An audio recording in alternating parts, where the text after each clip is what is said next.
e já o tenho na minha companhia, Olá, nesta que também é um bocadinho a sua casa. Já é está verdade, mais que Fátima. habituado a vir cá ao Novo Um Canal. Já foi também comentador Sim, do sim. Novo Um Jornal. Portanto, agora teremos o Manuel Pinho aqui na rúbrica do Ó Fatinha. Bem-vindo. Se me permites, eu tenho acompanhado o teu programa. Parabéns, acho que é uma Obrigada. iniciativa fantástica, mais uma da Nova Um Canal e certamente vai ser mais uma de sucesso. E parabéns para ti, que acho que é um projeto também muito pessoal teu e mereces realmente ter esta responsabilidade e este trabalho que tem muita originalidade e que acaba por ser a tua imagem, Fátima. Muito obrigada por essas palavras tão boas, Manuel Pinho. Olha, tu dividiste aqui a tua rúbrica de uma forma diferente. Portanto, tu deste títulos, não é? A ideia é termos rubricas dentro. Segmentaste, digamos Exatamente. E assim. é para utilizar constantemente, se pudermos, com tempo, Sim, não claro. temos muito tempo, temos já, mas vamos tentar ser concisos no sentido de cada programa termos realmente a possibilidade de ter aí, dentro desta iniciativa, várias rúbricas que já têm os títulos, estão engraçados até. Portanto, comecemos então pelo palco da semana. E a ele as incoerências deste 25 de Abril, tanto a nível nacional como a nível local. Que incoerências são estas, Manuel? Basicamente é o seguinte, acho que temos que estar em alerta, até porque temos a proximidade de podermos ter um partido extremista também, que possa ter votação suficiente para conseguir governar de alguma forma os destinos do país. Eu acho que é importante, temos que ter em alerta que o 25 de Abril tem que ser uma data, e tanto o 25 de Abril como o 25 de Novembro, que também tem características muito próprias e que, pelo menos da direita, considera mais importante, para mim são ambos importantes. Tudo o que seja representativo da nossa liberdade, dos nossos valores democráticos, devem ser relevados e respeitados. E sinto incoerente o que aconteceu este ano. Estamos muito próximos de uma celebração fantástica, os 50 anos de 25 de Abril, e espero que as coisas que aconteceram, as coisas más que aconteceram nesta Não sejam edição, repetidas. tanto a nível nacional como também a nível local, não sejam repetidas. Nós somos intérpretes enquanto cidadãos e os políticos também são intérpretes com uma responsabilidade maior enquanto cidadãos, mas também enquanto responsabilizados pelo voto que os cidadãos tiveram para com eles. O que aconteceu, por exemplo, na Assembleia da República, acho muito negativo. O Presidente da Assembleia da República, independentemente da forma como utilizou a sua competência para alertar um determinado grupo parlamentar que não poderia ter aquela ação, refiro-me ao Partido Chega quando coloca os cartazes. Sobre essa parte podemos discutir a forma, mas considero que pelo menos tinha essa competência, mas logo a seguir o que aconteceu foi mal demais. A forma como, num determinado local, junto à Assembleia, acabou por desrespeitar a iniciativa liberal, inclusive até o próprio Chega também. E desrespeitar também, no fundo, todas as entidades que de alguma forma também são eleitas para a Assembleia da República, quando põe-se a gabar-se, entre aspas, com regozijo, pelo facto de ter efetuado aquela ação perante o Partido Chega. Eu acho que foi no mínimo deselegante, incorreto e muito pouco equitativo e de responsabilidade em relação ao órgão de soberania que é a Assembleia da República e ao quadro que ele tem, que tem uma maior responsabilidade e que devia ter essa responsabilidade nos ombros e não a teve naquele dia. Falhou, ainda foi mais grave quando culpou e pediu desculpas às entidades que estavam lá presentes naquele momento, mas mais grave foi quando nitidamente culpou os funcionários da Assembleia da República, culpou os serviços, quando na verdade aquilo sempre aconteceu, todos os anos aconteceu aquela gravação de imagens com áudio e portanto o que houve da parte dele, e essa desculpa ele deve-a dar e deve assumir essas responsabilidades, foi da parte dele que existiam essas falhas.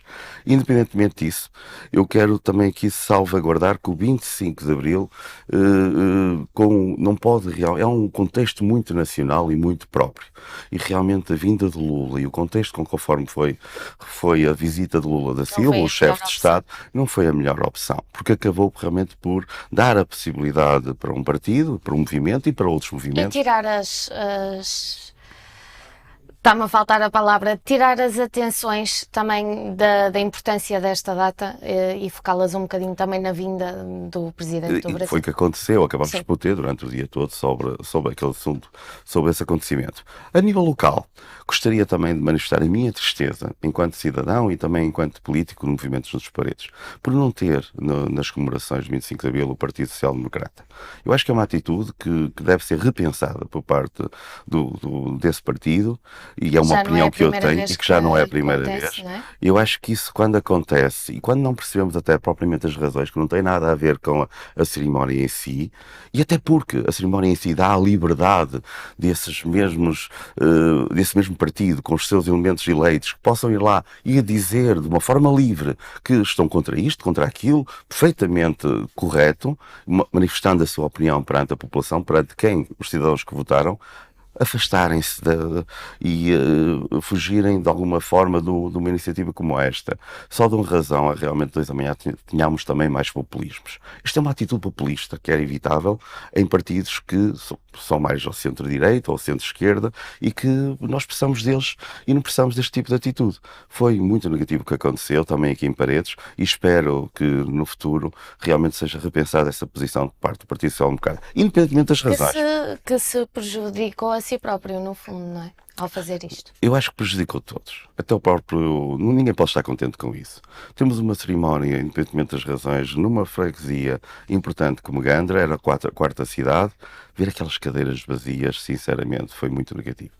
E para quem assistiu online, em direto, às cerimónias, às comemorações de 25 de Abril, não pode ficar contente com esse tipo de atitudes. Muito bem, passamos então para o próximo segmento, digamos assim. A rir se corrige os costumes. TAP, a Comédia Nacional. Sim, É esse o tema que é uma. trazes para, Nós para esta rúbrica, a rir se corrigem os costumes. Isto parece quase um ato de Gil Vicente, esta rubrica, o nome, já agora, isso tem a ver um bocadinho com o Gil Vicente, e foi por aí que vem esse título, que vai ficar. E isto só pode ser mesmo uma comédia à la carte, o que está a acontecer a nível nacional. Nós começamos num processo, numa partida que tinha a ver com 500 milhões de euros que foram dados indevidamente a uma administradora da TAP. E agora podemos correr o risco de pagar mais de 4 milhões de euros e podemos correr o risco, inclusive, de agora ficar sem ministro, que agora a partida vai acontecer, se calhar uma reformação ou até uma dissolução.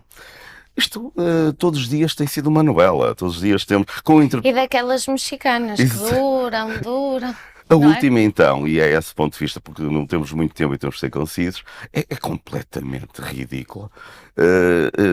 Digna mesmo de comédia. O Frederico Pinheiro, o adjunto, que tem que ser uma pessoa de confiança e da responsabilidade do ministro, realmente explotou aqui um problema grave. Como é que é possível o país todo parar numa situação interna criada pelo próprio governo? Criada pelo próprio governo, onde uma determinada pessoa que mentiu, que neste caso o ministro João Galamba, e prova disso até porque não é desmentir que realmente houve uma reunião preparatória. Há reunião preparatória, que as tais notas tinham a ver com essa reunião preparatória da reunião preparatória, isto é anedótico, mas é assim, e ao desmentir, ao afirmar que realmente não existiu essa reunião, já mentiu, e quer que a gente acredite, quer que a população acredite, que também não está a mentir neste processo em relação a este adjunto. É evidente que Frederico Pinheiro é uma situação um bocadinho caricata. Imagina o que acontece connosco, que é o senso comum que para mim é importante, enquanto cidadão. Imagina que aqui, a Nova um canal, despede a Fátima. Vamos ver de cruz credo, não vai acontecer certamente. Mas a Fátima nem pode entrar aqui dentro, nem pode levar os seus pertences, não pode fazer nada. Isso não é possível, nem é legal, nem é correto. E independente das razões, a Fátima tem todo o direito de ter os seus direitos também. Claro. E de salvaguardar, inclusive, até por sua própria defesa. Portanto, eu achei perfeitamente natural. Durante a madrugada, o ministro ficou admirado que as notas que, supostamente, pelo facto de terem concordado que as notas eram informais e que não deveriam constar numa comissão, algo que depois de Frederico Pinheiro considerou que era importante serem apresentadas porque tinha receios de ser criminalizado por não as apresentar na respectiva comissão, se fosse chamado. Essa alteração de posição dele é natural. A posição do ministro, neste caso, que já mentiu, e já provas disso, é que também não é. Aquelas notas, quem é que ficava incomodado com elas? Era o Frederico Pinheiro? Era o ministro. Que, Claro. pá, não faz sentido. Se ali alguma coisa não faz sentido, se alguém ficar beneficiado no não surgimento daquelas notas, era o próprio ministro. Porque realmente aquelas notas comprovavam a mentira da reunião preparatória. E também comprovavam a forma como o Partido Socialista, e isso aí depois na comédia podemos falar noutros programas, tem efetuado estes atos de comédia constantes. Portanto, o que eu quero dizer aqui, hoje vai haver certamente uma novidade, o ministro vai sair, oxalá que não exista nenhuma solução do nosso governo, porque também considero que o país não pode parar constantemente, portanto, isto foi há muito pouco tempo. Não estás de acordo com essa dissolução? Não estou, eu acho que neste Achas momento que não é a altura motivos certa? não faltam. Sim, mas não é a altura certa. Mas o país realmente tem que, o programa 2030 tem que começar, o PRR tem que ser bem defendido, ou está a ser mal defendido, mas tem que pelo menos existir alguma coerência no programa que está a ser executado. As câmaras não podem parar também mais, porque depois para tudo. Se tivermos eleições novamente, o processo, depois dizem-me assim, mas se parar, às vezes mais vale parar e começar uma coisa, mas é que já aconteceu isso há um ano. Sim. Imagina que acontece uma coisa nova e o que é que vai acontecer? Será que vai ser positivo? Ou ainda vai ser mais negativo que o que está? Portanto, nós temos de ter neste momento estamos num momento muito importante da economia portuguesa e temos de ter alguma responsabilidade. E eu acho que o governo não vai aguentar até ao fim, mas também acho que as próximas eleições europeias poderão ser uma forma de conseguirmos realmente ter ali alguma mudança, ou a afetação contínua do PS, a continuidade deste governo ou do outro do Partido Socialista, ou uma alteração do enquadramento. Também dá tempo para a direita se reorganizar, afastando-se muito daquilo que o Sr. Presidente da República pretende, que eu também considero um bocadinho estranho, quer de alguma forma, à custa das sondagens, minimizar o dano por causa do Partido Chega. Eu sinceramente acho que o Presidente da República não pode, não tem essa possibilidade e deve dar, sim, nessa altura, os votos aos portugueses, e os portugueses são unânimes. E faz parte dos partidos do centro que possam realmente inverter esse mau estado das coisas, afastando a possibilidade de alguns populismos. Agora, nesta situação de frio, só para terminar, eu acho que não há hipótese do ministro continuar, e ainda por cima, mais grave ainda, e terminando, acabou por prejudicar a própria estrutura do Estado ao envolver o SIS, os Serviços de Informação Secretas, que não deveria ter sido envolvido. Portanto, o Partido Socialista aqui usa e abusa de uma maioria, utilizando toda a estrutura governamental para atenuar problemas internos da liderança que nitidamente querem mudar. Passamos então para aparências e essências e nesta rúbrica falaremos de estereótipos, muito também devido ao que aconteceu recentemente, à polémica sobre o artigo de opinião escrito contra Cristina Ferreira e Maria Botelho Muniz. Corrigindo, o artigo, nem vou falar do artigo, o artigo Fala é péssimo. Em geral. Eu não vou promover o senhor, porque acho que o artigo é mau, é negativo. Mas o artigo, há aqui uma condicionante que eu devo dizer, que também foi jornalista, os jornalistas têm direito a fazer a sua opinião, devidamente fundamentada, diferente do artigo que o faz. Portanto, o artigo aí legalmente está correto. Mas não concordo com a essência do artigo. Mas esse artigo foi mais sobre a Maria Botelho Muniz, não tanto a Cristina Ferreira. A Cristina Ferreira tem um ego enorme, tenta abarcar tudo. Na prática, aqui, o que eu quero dizer com isto é o seguinte. Nós, na realidade, olhamos para aquele artigo, eu próprio considero negativo, mas tenho que assumir. Nós temos uma sociedade cheia de estereótipos. Tu hoje não vês na televisão pessoas obesas, ou muito dificilmente as vês. Tu não for para o lado cómico. Tu não vês pessoas feias. Tu não vês pessoas que vão até ser muito mais competentes que essas pessoas e não têm a oportunidade de entrar nos meios de comunicação social. Não têm a oportunidade de entrar nos concursos. É só personal trainers, é só pessoas do lado da moda. E há aqui uma curiosidade muito interessante, permite-me interromper-te, porque a Cristina Ferreira foi visada neste artigo. Fez muito barulho, digamos assim, nas redes sociais e fez com que este artigo fosse muito falado, mas a verdade é que, por exemplo, no último casting da TVI para a área de entretenimento, as pessoas para se candidatarem tinham que enviar fotos de corpo inteiro, de cara, e o currículo. Portanto, a pré-seleção tem a ver com... foi feita pela imagem. Estereótipos. E tudo bem pelo currículo, mas não me venham dizer que... E tu vês pelas pessoas que aparecem na nossa televisão. Portanto, é aqui um bocadinho contraditório, não é? Muito contraditório. E acho que o senhor pode ter todos os defeitos na forma como escreveu, na forma. Mas há uma coisa que ele levantou e é positiva, o debate. Acho que nós, cidadãos, e nós que consumimos este lixo, muitas vezes televisivo, temos que ser mais exigentes. Isso acontece lá fora na BBC, nas outras televisões, onde vemos todo tipo de pessoas e sem esses estereótipos todos criados. Eu aqui em Portugal, e dou este exemplo, pela primeira vez um senhor de cor meteu um jornal e foi logo, Sim, todo mundo, nem tinham que estar a valorizar aquilo devia ser algo que fosse normal, normal. normal. Portanto, nós não podemos dizer que não vivemos numa sociedade que esconde pessoas que têm muita qualidade e muita capacidade até para apresentar programas, mas não as coloca porque realmente, ou porque é mais bonita, ou porque é mais elegante, ou porque realmente é mais rica, Sem dúvida. ou da sociedade. E eu nesse aspecto tenho que ser mais pragmático. Por isso é que eu raramente agora vejo televisão. Mas para este programa vou ter que ver que vou trazer coisas muito engraçadas dentro de gestas para esta rúbrica. Porque eu acho que nós precisamos ter isto aqui também um bocadinho mais light. E, na verdade, Maria Botelho Muniz é uma excelente apresentadora, é uma excelente profissional. Até nem a considero obesa, acho que é muito elegante até.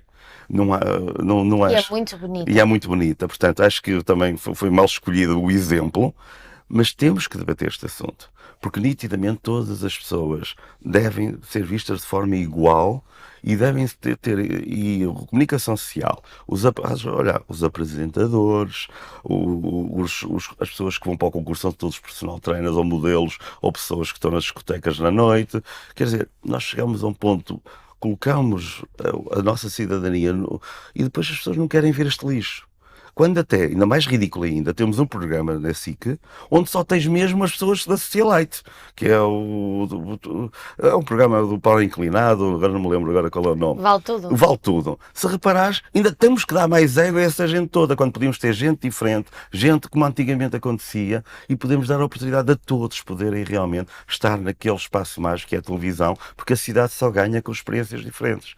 É um ponto de vista, e eu já agora gostava, se assim o entendessem, é um ponto de vista que podemos debater nas redes sociais, porque Com acho que faz todo certeza. sentido. Com certeza. Terminamos, queres fazer aqui um Muito apontamentozinho sobre rápido. o rally, E certo? sobre E sobre os parques. os parques infantis. Isso a Parques rubrica, infantis. exatamente, acho que é no minuto, basicamente é o seguinte. Primeiro de tudo, eu estive em Passos Ferreira e tenho que congratular o Executivo de Paciência no sentido de os parques infantis em Passos Ferreira realmente são fantásticos para as crianças. Muita quantidade, muita qualidade, muitos equipamentos esportivos, até para os animais, e realmente é algo que a região e os concelhos devem olhar, Seguir visitar como e exemplo. seguir como exemplo. E em contraponto, vejo o Concelho de Paredes, onde temos um parque da cidade com poucos equipamentos, alguns imaginários, sem praticamente existir nada, onde temos uma concentração de prédios com muita gente e é ridículo até o número de equipamentos que estão a ser colocados. Não temos espaço para os animais, não temos espaços esportivos. Portanto, isto empurra a sociedade paredense, as crianças, as famílias, para fora do Concelho de Paredes. O Dr. Alexandre Almeida, executivo, acho que é importante que crie parques. Mas se não tiver cá parques, além do verde, além das sombras, além das mesas para o piquenique, tem que ter equipamentos para as crianças e para os adultos poderem realmente os utilizar. Estar a criar quantidade, mas sem qualidade, é estarmos a prejudicar o desenvolvimento económico aqui do Concelho. E sobre o O rally? rally, a minha sugestão. Eu adoro, sou muito aficionado pelo desporto automóvel e, portanto, esta região precisa de eventos como o Rally de Portugal. É fantástico nós podermos nestes dias estar e eu, como adepto, poder assistir a estes troços, a estas super especiais, ao shakedown. E, portanto, basicamente é que no dia 11 começa o Rally de Portugal. Acho que o shakedown é mesmo no dia 11 também. Exatamente. Portanto, temos de estar lá todos. A Nova Canal certamente estará. Eu vou também procurar estar. No dia 13 vamos ter uma especial pela primeira vez aqui em Paredes, também é excelente, e no dia 14, se não me engano, é super especial em Lousada. Fora todos os outros locais onde realmente esta região, do Tâmega e Sousa e também da Aeroportuária do Porto, vai usufruir deste fantástico centro de visibilidade internacional que será o Rally de Portugal. E é uma ótima oportunidade também para a nossa região É se verdade, afirmar cada vez mais. muito importante. Muito obrigada, Manuel Pinho, pela tua presença aqui no O Fatinha. Vemo-nos na próxima 24 Daqui a 15 dias, de parece. maio, daqui a 15 dias mais ou menos. Com as mesmas rubricas, contos. Exatamente.